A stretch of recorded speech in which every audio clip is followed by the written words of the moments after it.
Iran और America Israel के बीच शुरू हुई जंग अब होर्मुज पर आ गई है। ये होर्मुज भले ही फारस की खाड़ी और ओमान की खाड़ी के बीच मौजूद हो, लेकिन आज ईरान के लिए तुरुप का इक्का साबित हो रहा है, क्योंकि ईरान ने साफ तौर पर यह कह दिया है कि होर्मुज पर इस दुनिया के किसी के पास अधिकार नहीं है सिवाय ईरानी सरकार के। वहीं तेहरान सरकार के इस फैसले से अमेरिका चिढ़ा हुआ है।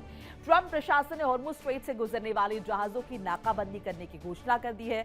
अमेरिका का कहना है कि जो जहाज इस रास्ते से गुजरने की कोशिश करेगा उसे रोका जाएगा और जांच की जाएगी। खासतौर पर उन जहाजों पर नजर रखी जाएगी जिन्होंने ईरान को टोल दिया है। वहीं ईरान ने अमेरिकी सरकार को खुली धमकी दी है। IRGC का कहना है कि अगर अमेरिका गलत कदम उठाने की कोशिश भी करेगा तो उसे कड़ा जवाब दिया जाएगा। होर्मुज वाले इलाके से कोई भी दुश्मन सुरक्षित नहीं निकल पाएगा। मतलब अब ये देखा जाए कि मिडिल ईस्ट की जंग होर्मुज की मुहाने पर आ पहुंची है। इस बीच एक बड़ी खबर आ रही है, वो भी आपको बताते चले। ईरान में एक बार फिर से सड़क पर उतर आए हैं लोग। ये बड़ी जानकारी आपके साथ साझा करें। ईरान में एक बार फिर से सड़क पर लोग उतर आए हैं। अमेरिका इजराइल के खिलाफ ईरान में प्रदर्शन हो रहे। ईरानी लोगों ने देश की सेना का समर्थन किया है। तो कुछ तस्वीरें जो है वो निकलकर सामने आई हैं। ये तस्वीरें आई हैं ईरान से, जहां पर एक बार फिर से सड़कों पर लोग उतर आए हैं। ये लोग अमेरिका इजराइल के खिलाफ सड़कों पर उतर आए हैं। ईरानी लोगों ने देश की सेना का समर्थन किया है। ये जो तस्वीरें आप देख रहे हैं मेरे बैकड्रॉप में, ये तस्वीरें ईरान की है। ये लोग सड़कों पर उतरे हुए हैं। ये ईरानी लोग हैं जो कि देश की सेना का समर्थन कर रहे हैं। और देखिए, जाहिर तौर पर ये झंडे लेकर और नारेबाजी करके कहीं ना कहीं यहाँ पर अमेरिका और इजराइल का विरोध कर रहे हैं। अमेरिका इजराइल की तरफ से जिस तरीके से लगातार ईरान को या फिर आसपास के जो ईरान समर्थित इलाके हैं उनको जिस तरीके से टारगेट किया जा रहा है, उसका विरोध किया जा रहा है। बड़े पैमाने पर ये ना सिर्फ यहाँ पर पुरुष हैं बल्कि महिलाएं भी इसमें शुमार हैं। हाथ में ईरानी झंडे लेकर ये तमाम लोग जो है सड़कों पर उतरे हैं और यहाँ पर अमेरिकी सरकार का विरोध कर रहे हैं, इजराइल की कार्रवाई का विरोध कर रहे हैं। सीज फायर हुआ है यहाँ पर ईरान अमेरिका के बीच, बावजूद इसके संघर्ष जो है वो अभी भी थमा नहीं है और इसीलिए यहाँ पर ये तमाम लोग सड़कों पर उतर आए। इस तरह की तस्वीरें बहुत आम हो चुकी है। ये सिर्फ ईरान से नहीं आई हैं, बल्कि अगर हम देखें इस तरह की तस्वीर हमने अमेरिका में भी देखी, हमने वॉशिंगटन में भी देखी है। वहाँ भी ईरान के समर्थन में प्रदर्शन हुए हैं, प्रोटेस्ट हुए हैं और सरकार के खिलाफ लोग सड़कों पर उतरे, अमेरिकी सरकार के खिलाफ। बहरहाल ईरान और रूस के राष्ट्रपति के बीच बातचीत हुई है।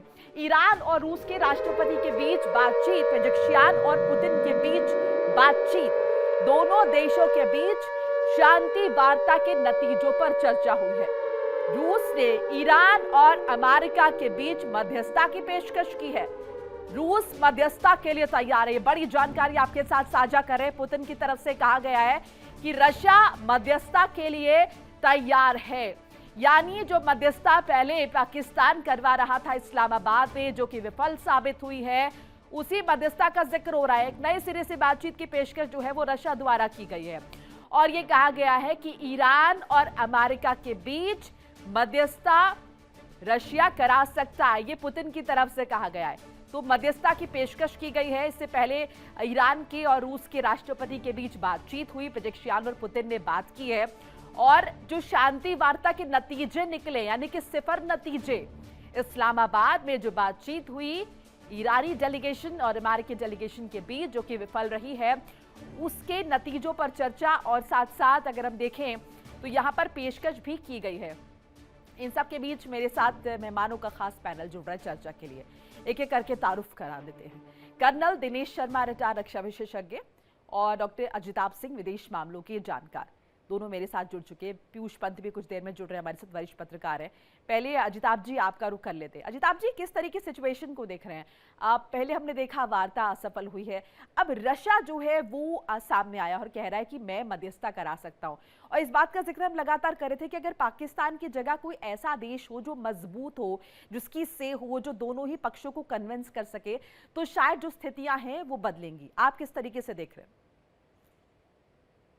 देखिए, ये एक अच्छी पहल है। रूस ने जो मध्यस्थता की बात की है वो अच्छी है, क्योंकि पिछले 2015 की अगर हम बात करें तो उस समय भी रूस आगे आया था और जो एज ए गारंटर कह लीजिए, उसने जो संवर्धित यूरेनियम था उसको रखा भी था।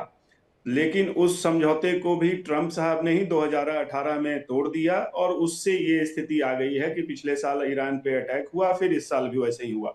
और तीनों बार आप देख लीजिए, समझौता पहली दफा हुआ था, 2 बार मध्यस्थता के तहत बातचीत चल रही थी, एक ओमान के थ्रू, और ओमान एक न्यूट्रल पावर होने की के चलते रिलायबल भी था, ईरान को भी एक्सेप्टेबल था और अमेरिका भी उसमें सहमत था। लेकिन मुद्दों की यहाँ पे ज्यादा बात होगी। मध्यस्थता तो कोई भी कर ले, चलिए, रिलायबल है, रूस अच्छा है, लेकिन मध्यस्थता से ज्यादा जरूरी है मुद्दों की बात। मुद्दे ऐसे हैं जिसपे दोनों की सहमति नहीं बन रही है और वही प्रॉब्लम है। ईरान एक तरफ अड़ा हुआ है, दूसरी तरफ ट्रंप भी अड़े हुए हैं। अब यहाँ पे देखिए, ट्रंप ने जो हाल फिलहाल के बयानात दिए हैं वो बहुत ही डिस्टर्बिंग एक तरह से कहा जाए। जो अमेरिका कभी एक तरह से आर्किटेक्ट था इंस्टीट्यूशंस का, वर्ल्ड लेवल पे मैं बात कर रहा हूँ, जी। और गारंटर था एक तरह से सिक्योरिटी का, और विश्व को एक नया रास्ता दिखाने की, एक अच्छी सोच की, आज ट्रंप ने ऐसी ऐसी बातें किया। वो जैसे हॉर्मुज की का एक जो बहुत बड़ा मुद्दा फंसा हुआ है, हॉर्मुज में वो ज्वाइंट वेंचर क्यों लेके चल रहे हैं, और अमेरिका एज इफ वो ट्रंप चाहते हैं कि वो भी जो भी वहां पे टोल टैक्स लगे वो अमेरिका और ईरान के बीच में वो ज्वाइंट वेंचर हो और दोनों मिलके उसको करें। तो दूसरी तरफ ईरान ओमान के साथ अपना दे रखा है प्रपोजल कि हम ओमान के साथ इसको शेयर करेंगे और टोल टैक्स करेंगे। तो ये टोल टैक्स की बात ही कहाँ आई जब पहले से पूरी आज तक कभी भी हॉर्मुज में टोल टैक्स नहीं रहा। हाँ। ये फ्री नेविगेशन का इंटरनेशनल वाटरवेज है। तो ये अमेरिका अपना इंटरेस्ट जो देख रहा है, राष्ट्रपति ट्रंप, ये पूरी विश्व व्यवस्था के लिए गलत है और अर्थव्यवस्था के लिए भी गलत है। इसी वजह से पेच फंसा हुआ है। परमाणु विकिरण का जो भी एक परमाणु प्रोग्राम का जो मुद्दा 10 पॉइंटर्स का जिक्र हुआ है, ये पहले भी प्रपोज किए गए थे और इसी को कहा था, कहीं ना कहीं अमेरिका की तरफ से कहा गया था कि वर्केबल हैं ये, इन पर बात हो सकती है। हालांकि बातचीत अब नहीं हुई, इसीलिए प्रश्न उठा है कि कंडीशंस तो, शर्तें जो है वो तो नहीं बदल रही हैं, लेकिन क्या मध्यस्थता करने वाला देश अगर इस दफा बदलेगा, पाकिस्तान की जगह कोई, तो क्या स्थिति बदल सकती है? कर्नल दिनेश शर्मा, आपका क्या रुख है इस पर? देखिए मैडम, ऐसा है कि मैं कहना चाहूंगा कि जिस समय किसी प्रकार की बातचीत होती है और बातचीत को मध्यस्थ करने वाला देश जो होता है वो झूठ की नींव के ऊपर खड़ा होता है, तो वो बातचीत कभी भी सफल नहीं हो सकती है। हमने पिछले कुछ दिनों के अंदर देखा है कि पाकिस्तान ने किस प्रकार से जो है अपनी दोहरी नीति निभाई। ईरान को बता दिया कि लेबनान जो है वो इस सीज फायर वार्ता के अंदर उसका भी मुद्दा है और अमेरिका को नहीं बताया। उसके साथ साथ देखिए कि जिस समय ईरान का डेलीगेशन पाकिस्तान पहुंच रहा है, उसी समय जो है पाकिस्तान के जो फाइटर जेट हैं, और तकरीबन जैसा कि खबरों में आया 13,000 सैनिक जो है वो सऊदी अरेबिया के लिए रवाना हो जाते हैं। तो ईरान को जो है किसी भी हालत के अंदर पाकिस्तान के ऊपर कोई विश्वास नहीं था। और मेरा ये मानना है, जो कि मैंने पहले भी कल आपके साथ डिबेट में बताया, कि अगर वेन्यू चेंज होता है, कोई दूसरी जगह के ऊपर इनकी बातचीत आगे बढ़ती है, तो हो सकता है कि बातचीत का कोई हल निकल आए। लेकिन देखिए पिछले 24 घंटों में जिस प्रकार से बहुत से लेकिन रशिया को लेकर सर आपका क्या टेक है? अगर रशिया मध्यस्थता करता है तो आपको लग रहा है कुछ पॉजिटिव साइन यहाँ पर नजर आएंगे? जी मैडम, मुझे पूरी तरह से मैं इसमें पॉजिटिव हूँ, क्योंकि जो कंट्री मध्यस्थता कराता है उसका इंटरनेशनल लेवल के ऊपर किस प्रकार की उसकी पकड़ है, उसकी खुद की आर्थिक स्थिति क्या है, उसका खुद का मिलिट्री पावर क्या है। और दूसरा जो है रशिया, चाहे हम कह सकते हैं कि वो जो है एंटी अमेरिका है, लेकिन इस मध्यस्थता के अंदर जो है उसकी खुद की भी इमेज जो है एक प्रकार से पूरी दुनिया के नजरों के सामने होगी। और वो इस पोजीशन के अंदर है कि दोनों पार्टीज को जो है कन्विंस कर सकता है, उनको इन्फ्लुएंस कर सकता है। और जिस प्रकार के कठिन और जटिल मुद्दे दोनों पार्टीज की तरफ से आगे किए जा सकते हैं, आगे रखे हैं, तो उसमें जो है रशिया कोई बाया मीडिया निकाल सकता है, जिससे कि दोनों पार्टी अपने आप को ये महसूस करे कि विन विन सिचुएशन है। इसके साथ मैं एक पॉइंट और ऐड करना चाहता हूं। लॉटरी एक अपडेट जरा साझा कर लें, आपके पास फौरन लॉटरी है। हिजबुल्लाह से जंग के बीच लेबनान पहुंचे हैं प्रधानमंत्री नेतन्याहू। हिजबुल्लाह से जंग के बीच लेबनान पहुंचे हैं पीएम नेतन्याहू। लेबनान में आईडीएफ की कार्रवाई के बीच पहुंचे नेतन्याहू। इजरायली सैनिकों का मनोबल बढ़ाने के लिए पहुंचे लेबनान। तस्वीर आप देख रहे हैं, लेबनान में हमारे वीर योद्धाओं के साथ हुए, नेतन्याहू ने कहा। दक्षिणी लेबनान में घुस चुकी है इजरायली सेना। लेबनान सीमा पर बफर जोन बनाना चाहता है इजरायल। ये तस्वीरें आप देख रहे हैं, ये प्रधानमंत्री नेतन्याहू की है। इजरायल के पीएम, हिजबुल्लाह से जंग चल रही है और इस बीच लेबनान पहुंचे हैं, यहां पर अपने सैनिकों के बीच निश्चित तौर पर उनका मनोबल बढ़ाने के लिए, उन्हें मोटिवेट करने के लिए आईडीएफ की कार्रवाई के बीच पहुंचे नेतन्याहू और यहां पर इजरायली सैनिकों से मुलाकात कर रहे हैं, उनका मोटिवेशन हाई कर रहे हैं। लेबनान में हमारे वीर योद्धाओं के साथ हूं, इस बात का भी जिक्र किया गया नेतन्याहू की तरफ से। दक्षिणी लेबनान में घुस चुकी इजरायली सेना और लेबनान सीमा पर बफर जोन बनाना चाहता है इजरायल, इस बात का भी जिक्र जो है वो किया गया है। डॉक्टर अजिताभ, यहाँ पर हम देख रहे थे सीज फायर अमेरिका इजरायल के बीच, और ये बात भी लगातार साफ की गई, माफ कीजिएगा, इजरायल की तरफ से भी कहा गया और अमेरिका की तरफ से भी कहा गया कि लेबनान इस सीज फायर में नहीं आता है, भले ईरान कह रहा हो। लेकिन अब इस तरह की तस्वीरें जब सामने आती हैं, जब इजरायली प्रधानमंत्री खुद पहुंचे हैं और वहां पर जाकर मनोबल बढ़ा रहे हैं और वो कह रहे हैं कि हमें इस पूरे अगर देखें जो हमारा मिशन है इसे पूरा करना है, सो यानी कि कहीं ना कहीं यहाँ पर तो मंशा एकदम साफ नजर आती है नेतन्याहू की। और ये जो अगर हम देखें हिजबुल्लाह से जंग है, ये अभी फिलहाल नहीं थम रही, यानी कि लेबनान पर लगातार अटैक्स होते रहेंगे। देखिए मोनिका जी, ये इजराइल शुरू से एकदम क्लियर है, वो चाहता है जैसा आपने कहा कि बफर जोन बनाने की। एक तो बफर जोन उसकी सिक्योरिटी के लिए, सुरक्षा के लिए बहुत अहम है, इसीलिए वो पहले जो ब्लू लाइन जिसको कहते हैं, जहां पे ब्लू हेलमेट यूनाइटेड नेशंस की जो इंतरिम फोर्स है वो भी वहां पे मौजूद है, उससे आगे बढ़ के वो पहले तो उनका लक्ष्य था लितानी नदी तक अपना बफर जोन क्रिएट करने का। अब उन्होंने फिर से इवैक्यूएशन का ऑर्डर दे दिया, और जहरानी नदी एक और है उससे भी आगे 30 किलोमीटर से भी ज्यादा आगे, वहां पे अब कह रहे हैं वहां तक उन्होंने लेबनान के सिटीजन्स को इवैक्यूएशन का ऑर्डर दिया। उससे ये परिणाम हो गया कि 12 लाख लगभग लेबनान के लोग वहां से विस्थापित हुए हैं, वो एक अपनी समस्या बना हुआ है। दूसरी तरफ आप देखिए, इजराइल तो चाहता है, ये नेतन्याहू का बेसिकली ग्रेटर इजराइल का जो प्लान है इनका, इनके अपने ज्यादा से ज्यादा लैंड को और हम बढ़ाएं और अपने को सुरक्षित करें, ये इजराइल का शुरू से रहा है और उसी का एक पार्ट है कि ये वहां पहुंचे हैं। लेकिन ये विश्व समुदाय भी इस पे अपोज कर रहा है। आप देखिए, यहाँ मैं स्पेशली फ्रांस की बात करना चाहूंगा, कई देशों ने, कनाडा ने, फ्रांस ने, कई देशों ने इसका विरोध किया है और लेबनान को ये सीज फायर में शामिल करने की बात की है। फ्रांस का यहाँ रोल ज्यादा अहम है कि फ्रांस 1920 से 1943 में जब लेबनान आजाद हुआ, उस समय तक फ्रांस वहां as a administrator under United Nation, जो लीग ऑफ नेशंस था 1920 में, उसने फ्रांस को वहां एज ए एडमिनिस्ट्रेटर नियुक्त किया था। तो अभी भी लेबनान में 40% फ्रैंकोफोन जो फ्रेंच लैंग्वेज बोली जाती है बहुत पॉपुलर है वहां। तो फ्रांस तक ने ऐसा कहा है कि भाई लेबनान में ये सीज फायर होनी चाहिए, वो इंक्लूड होना चाहिए, लेकिन नेतन्याहू उसके लिए तैयार नहीं है और प्रॉब्लम वहीं से सारा बढ़ रहा है, क्योंकि हिजबुल्लाह को जो डीवेपनाइज करना है, उसको डिसआर्म करना है, इसमें इजराइल के लोगों का बहुत बड़ा जनमत नेतन्याहू के साथ है और इलेक्शन वहां होने वाला है, तो नेचुरली नेतन्याहू उस पे हेलबेंट रहेंगे सिक्योरिटी पॉइंट ऑफ व्यू से भी, और पॉलिटिकल जो उनका एम्बिशन है या पॉलिटिकल इलेक्शन की वजह से भी उन पे प्रेशर है। कर्नल शर्मा, यानी कि फिलहाल ये जो स्थिति है, ये लेबनान पर अटैक्स ये तो नहीं थमेंगे। Is there a way out कि यहाँ पर शांति स्थापित हो सके? ईरान लगातार ये मांग कर रहा है और निश्चित तौर पर अगर नेतन्याहू की तरफ से अटैक्स ज्यादा होंगे तो रिटालिएशन ईरान की तरफ से भी, क्योंकि ईरान हिजबुल्लाह को तो बचाएगा ही। मैं एक सवाल पूछना चाहता हूं कि ईरान का क्या वेस्टेड इंटरेस्ट है अदर देन जो है हिजबुल्लाह, जो उसकी प्रॉक्सी है उसको बचाना चाहता है? क्या लेबनान जो है वो ईरान का पड़ोसी देश है, लेकिन वो जो है लेबनान जो है इजराइल का पड़ोसी देश है? एक पॉइंट मैं क्लियर करना चाहता हूं, मेरे आदरणीय मित्र डॉक्टर साहब भी इसके ऊपर थोड़ा प्रकाश डालेंगे। देखिए साहब, ऐसा है कि जिस समय पे अक्टूबर 2023 के बाद जब इनका आपस के अंदर जो है हमास ने जो किया था, उसके बाद जो है सब्सिक्वेंटली जिस प्रकार का सीज फायर हुआ था, वो सीज फायर लेबनान और इजराइल के अंदर बिल्कुल कायम था।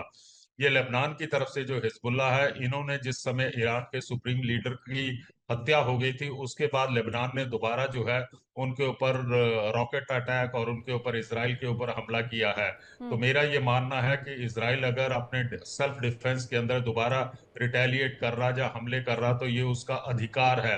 इसराइल ने जो है लेबनान के अंदर अभी फरवरी के बाद युद्ध नहीं शुरू किया, ये किया है हिजबुल्लाह ने। और दूसरी बात आ जाती ईरान की। ईरान का देखा जाए तो ईरान बेसिकली जो है अपने हिजबुल्लाह को जो है वो बचाना चाहता है, इसलिए वो हर एक इंटरनेशनल मंच के ऊपर या किसी प्रकार की अमेरिका के साथ बातचीत हो रही है तो वो लेबनान का मुद्दा बीच में ला रहा है। लेकिन मेरा ये मानना है, मेरी आर्मी बैकग्राउंड की वजह से मैं ये समझता हूं कि जिस समय आपके देश के ऊपर हमला हो रहा है, जैसे कि ईरान के ऊपर हमला हुआ है 28 फरवरी से लेके और अभी तक 7 अप्रैल तक, तो इस समय ईरान की सबसे बड़ी ये इच्छा होनी चाहिए थी कि कम से कम ये युद्ध को रोका जाए, शांति वार्ता की जाए, बनस्पत इसके कि वो अपने देश का हित को नहीं सोच रहा और वो इस पीस वार्ता के अंदर लेबनान का मुद्दा लेके आता है। इसके साथ साथ जो पॉजिटिव खबरें निकल कर आ रही हैं लेबनान और इसराइल से, इसराइल के प्राइम मिनिस्टर साहब ने कहा है कि हम बात करने के लिए तैयार हैं। शायद कल या परसों जो है वाशिंगटन के अंदर जो इनके दोनों एम्बेसडर्स हैं उनकी बातचीत होगी। और इसी दौरान ये भी खबर आई थी कि इस युद्ध के दौरान जो है इनकी आपस के अंदर जो है कुछ बातचीत हुई है, लेकिन आने वाले दिनों के अंदर जो है आउटकम सामने आएगी। और दूसरा ये जो आपने बताया कि नेतन्याहू साहब जो हैं लेबनान के अंदर वार फ्रंट के ऊपर अपने सैनिकों के साथ मिल रहे हैं। देखिए मैडम, ऐसा हो जाता है कि लीडर का वार जोन के अंदर जाना एक प्रकार से सैनिकों के लिए एक बहुत मनोबल होता है। उनके दिलो दिमाग के अंदर ये रहता है कि अगर हम यहाँ पे लड़ाई कर रहे हैं, पूरा देश हमारे साथ है, और अगर हमें कुछ हो जाता है तो हमारा जो होम फ्रंट है, जहाँ हमारा जो परिवार है, वो सुरक्षित है। तो मैं प्राइम मिनिस्टर नेतन्याहू साहब की इस विजिट को जो है बहुत पॉजिटिव देखता हूं कि वो किस तरह से जो है ग्राउंड लेवल सोल्जर्स के साथ जा रहे हैं, उनके साथ समय बिता रहे हैं और अपनी खुद की सुरक्षा को ध्यान ना रखते हुए भी वो वार जोन में फ्रंट के अंदर मिल रहे हैं। इसके साथ साथ जो है, जैसा कि शुरू के अंदर डिस्कशन शुरू हुआ था मैडम, ये पाकिस्तान जो है ये अपनी हरकतों से बाज नहीं आएगा। कल ही पाकिस्तान की तरफ से स्टेटमेंट आई थी कि स्टेट ऑफ हार्मुज को जो है ईरान और अमेरिका जो है वो ज्वाइंट कंट्रोल रखे।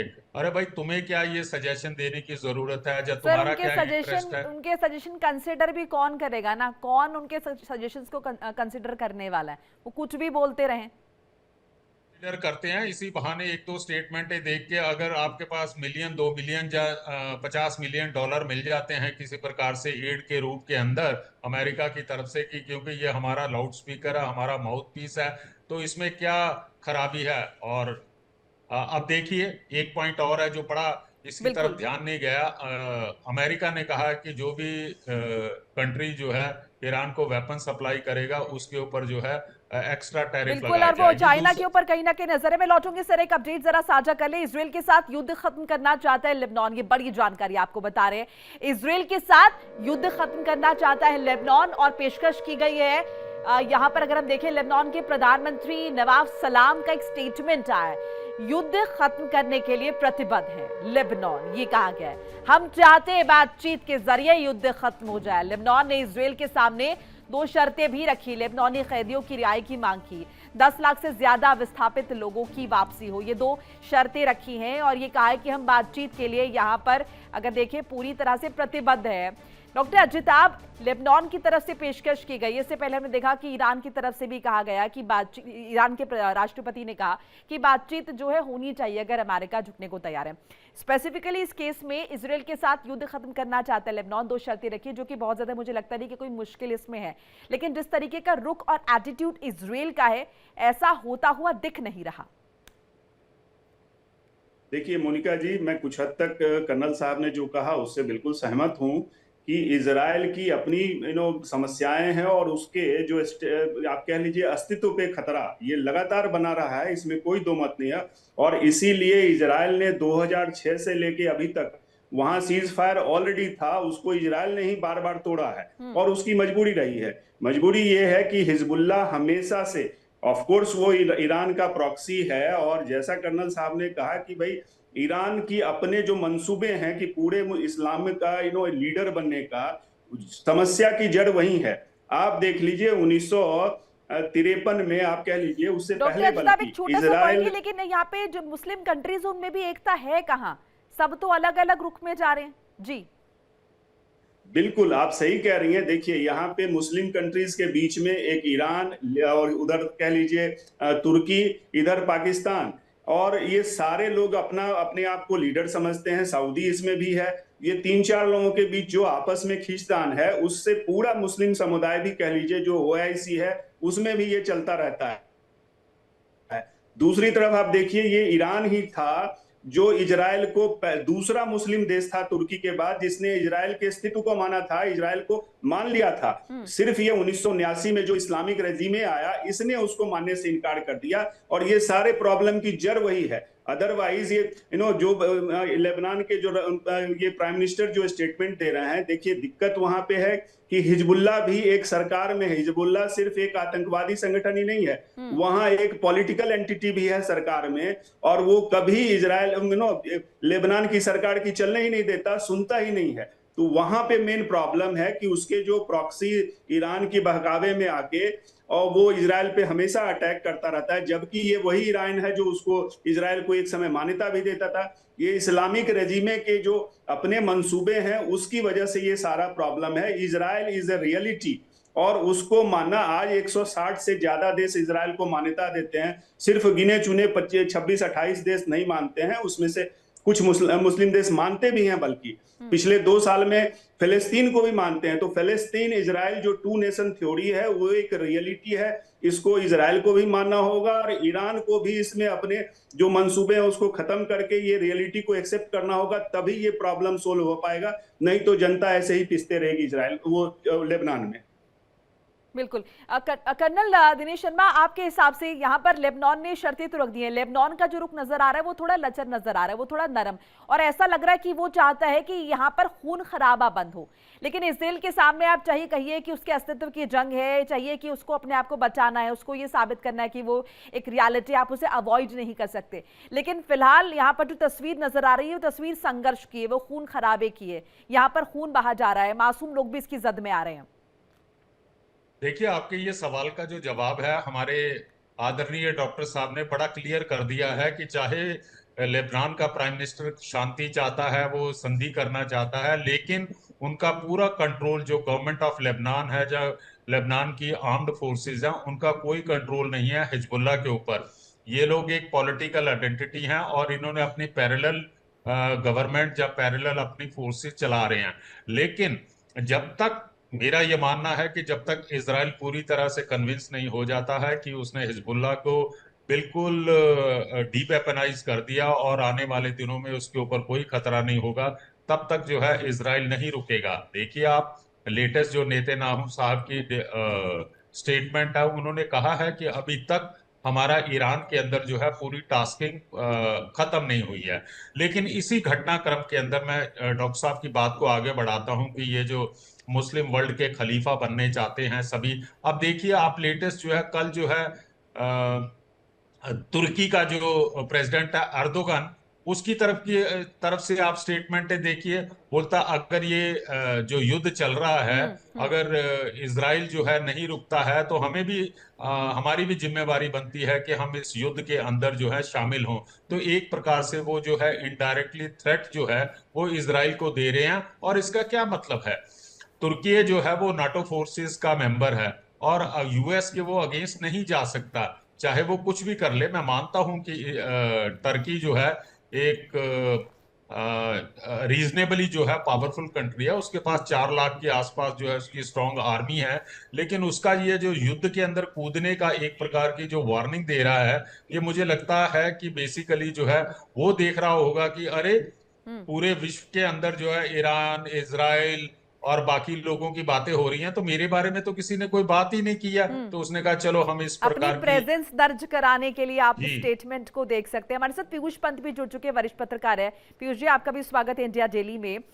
लेबनान को लेकर हम बात कर रहे हैं। लेबनान के प्रमुख की तरफ से कहा गया है कि हम तो चाहते हैं जंग खत्म हो, हम चाहते हैं कि शांति यहाँ पर स्थापित हो, लेकिन इजराइल की तरफ से ऐसा कुछ नहीं हो रहा। बातचीत के लिए हमारी तरफ से दरवाजे खुले हैं, दो अपनी शर्तें भी रख दी हैं। ऐसे में आपको लग रहा है, ये बात भी हम बखूबी जानते हैं कि इजराइल जब तक हिजबुल्लाह को खत्म नहीं कर देगा वो चुप नहीं बैठेगा। ऐसे में आपको लग रहा है कि आने वाले दिनों में, कुछ दिनों में ये स्थिति जो है वो शांत हो पाएगी?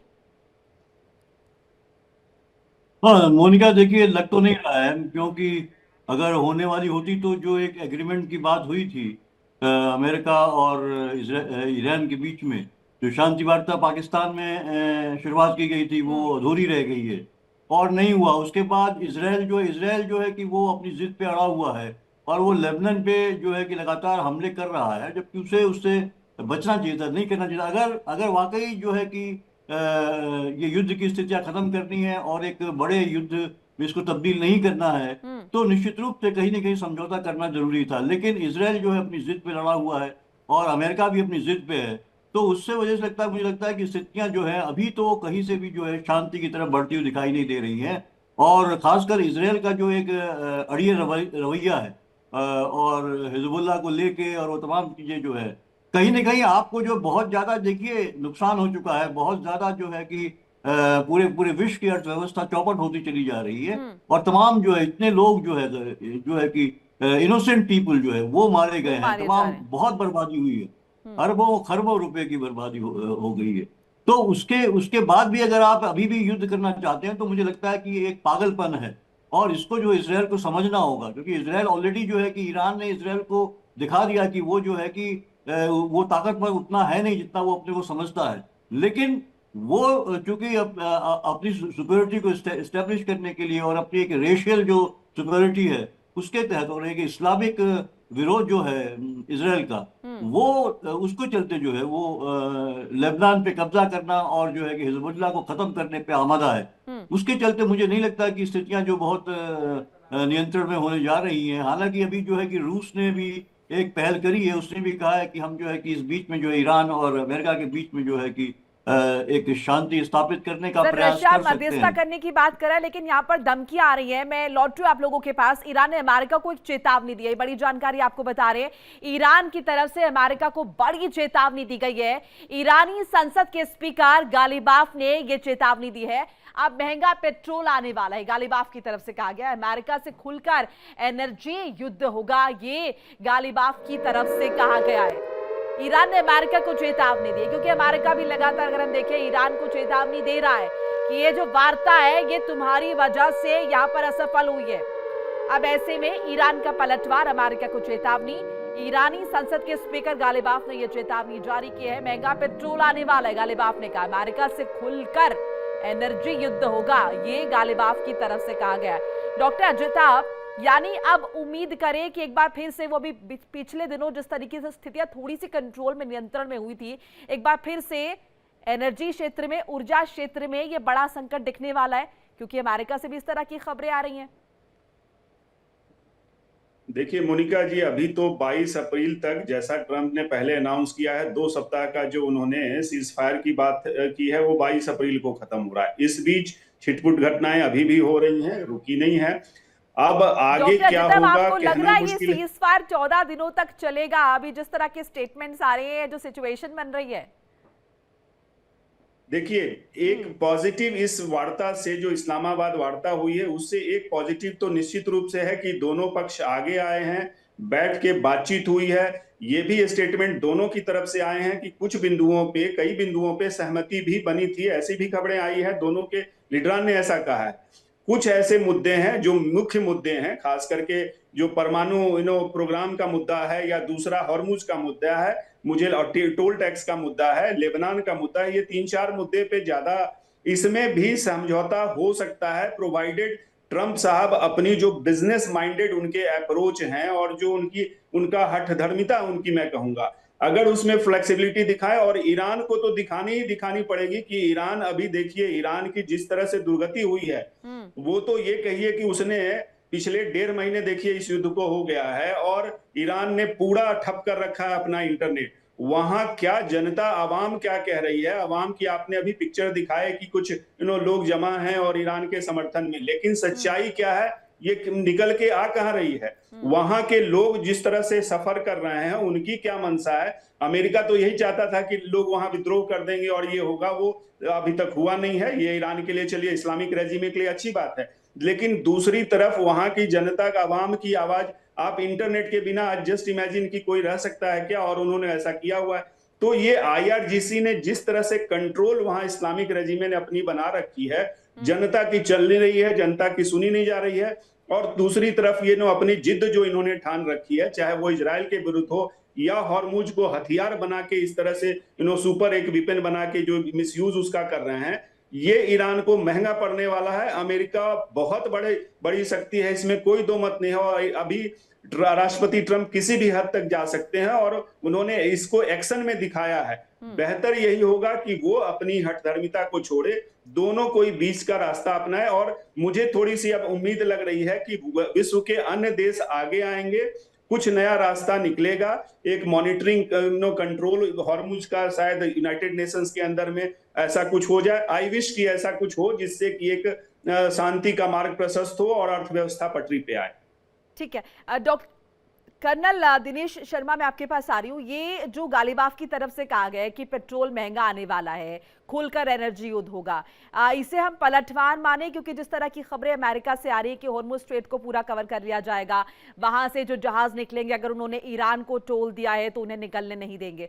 तो कहीं ना कहीं वो जो नियंत्रण किसका है हॉर्मुज पर, इसकी एक होड़ शुरू हो चुकी है। और अमेरिका भी निश्चित तौर पर यह बता रहा है कि ईरान को अगर ये मुगालता है कि वो हॉर्मुज पर नियंत्रण कर लेगा या कर रहा है तो वो उस मुगालते से बाहर निकालें। और ऐसे में कहीं ना कहीं ईरान पर भी ये प्रेशर कि एनर्जी युद्ध होगा। आप खुलकर देखिए, इस समय जो है आज के हालात, जो जिस प्रकार के हालात चल रहे हैं उसको मैं सम अप कर सकता हूं कि ये एक प्रकार की जो लड़ाई है वो सी कंट्रोल पब्लिक सी डिनाइल की लड़ाई हो रही है। जैसे कि बात कर रहे थे हम कि 22 अप्रैल तक जो है इनका सीज फायर है, लेकिन आज शाम को 7:30 बजे के बाद क्या स्थिति बदलती है वो तो हमें देखना पड़ेगा, क्योंकि ट्रंप साहब ने कह दिया है कि हम जो है टोटल नाकेबंदी करेंगे। जितने भी ईरान के जो पोर्ट्स हैं, चाहे वो बंदर अब्बास है, शहीद रजाई है या बंदर बहोनार है, तो इनके ऊपर अगर ये नवल ब्लॉकेड कर देते हैं, किसी जहाज को अंदर या बाहर नहीं जाने देंगे, तो उस स्थिति के अंदर जो है किस प्रकार की स्थिति हो सकती है। और इसके साथ साथ ट्रंप साहब जो है ये 3 ईरान के पोर्ट को तभी बंद कर सकते हैं अगर वो स्ट्रेट ऑफ हॉर्मुज के नजदीक के जो आइलैंड्स हैं उनके ऊपर, जैसे केशम है, लारक है, हार्मुज है, अबू मूसा है, टुब द्वीप है, अगर इन द्वीपों को भी कंट्रोल किया जाए तो स्ट्रेट ऑफ हार्मुज जो है फ्री किया जा सकता है। क्योंकि ये द्वीप जो है, जो आइलैंड है, जो ईरान के आइलैंड के ऊपर से जो है, ईरान के पास आज नेवी तो है नहीं है, लेकिन वो एसीमेट्रिक, जिसका मतलब है वो मिसाइल और ड्रोन से जो है रिटेलिएट कर सकता है।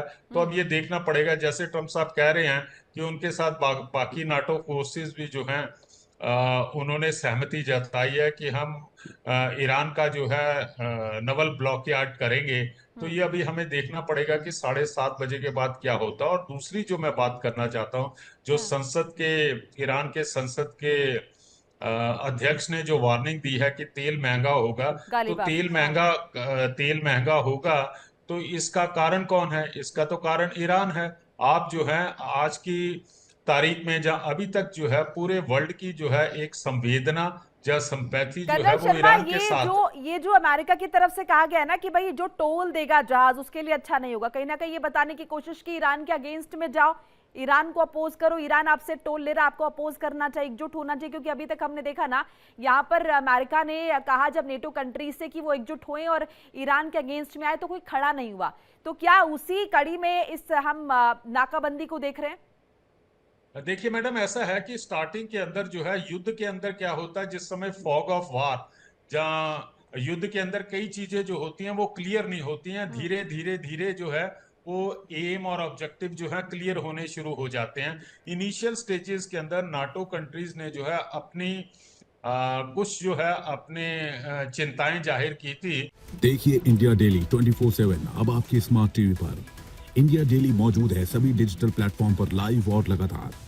इंडिया डेली 24/7 हर दिन राष्ट्र को समर्पित।